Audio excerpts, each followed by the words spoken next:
নমস্কার, নতুন আরেকটি রান্নার রেসিপিতে সবাইকে স্বাগত। সবাই কেমন আছেন? আশা করছি সবাই ভালো আছেন।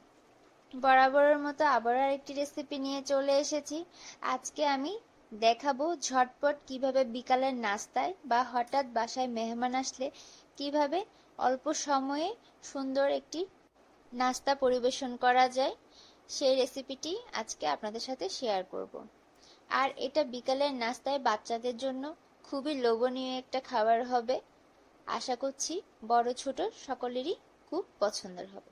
চলুন রেসিপিটি শুরু করা যাক। রেসিপির প্রথমে আমি এখানে 2টি ডিম ভেঙে নিয়েছি, আর সাথে দিয়ে দিচ্ছি এখন ক্যাপসিকাম কুচি আর কিছু পেঁয়াজ কুচি। আর এখন দিয়ে দিলাম কিছু কাঁচামরিচ কুচি। কাঁচামরিচ কুচিটা আপনারা আপনাদের পছন্দ অনুযায়ী দিবেন। আমার যেহেতু বাচ্চা খাবে সেই হিসাবে আমি মরিচটা একটু কমই দিয়েছি। আপনারা চাইলে এখানে আরো বাড়িয়ে কমিয়ে নিতে পারেন।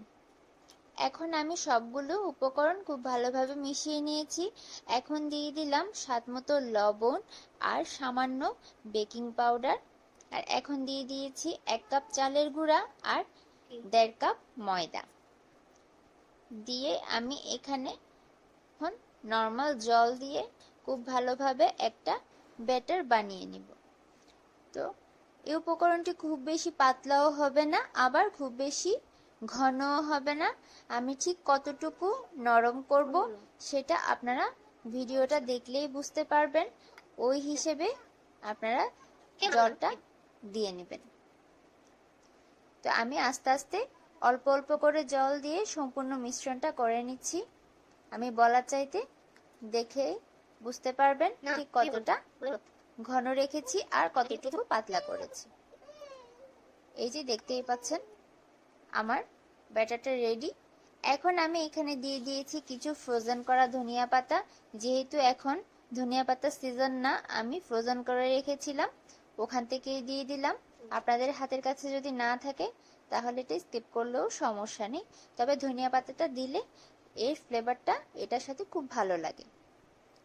এখন আমি চলে গেলাম চুলায় আমি বেশ কিছু তেল গরম করে নিয়েছি। এটা যেহেতু ডুবো তেলে ভাজতে হবে, তো আমার তেলটা গরম হয়ে আসলে এখন আমি একটা একটা পিঠা এখানে দিয়ে নিচ্ছি এবং মিডিয়াম আছে আমি সবগুলো পিঠা ভেজে নিব লাল লাল করে। আজকের রেসিপিটি আপনারা যদি ইউটিউব থেকে দেখে থাকেন, যদি আমার ভিডিওটি ভালো লেগে থাকে তাহলে আমার চ্যানেলটি সাবস্ক্রাইব করে দিবেন আর পাশে থাকা বেল বাটনটা হলে সেট করে দিবেন।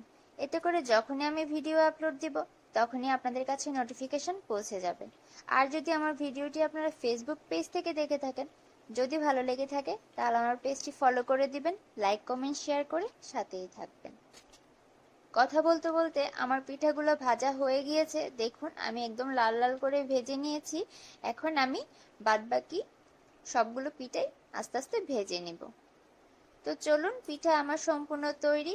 এখন আমি একটা পিঠা আপনাদেরকে ছিঁড়ে দেখাচ্ছি উপরে দেখতে কেমন হয়েছে আর ভিতরে কতটা সুন্দর হয়েছে। এই রেসিপিটা একবার হলেও বাসায় বানিয়ে খাওয়ার চেষ্টা করবেন। কথা দিচ্ছি সবার খুব বেশি পছন্দ হবে।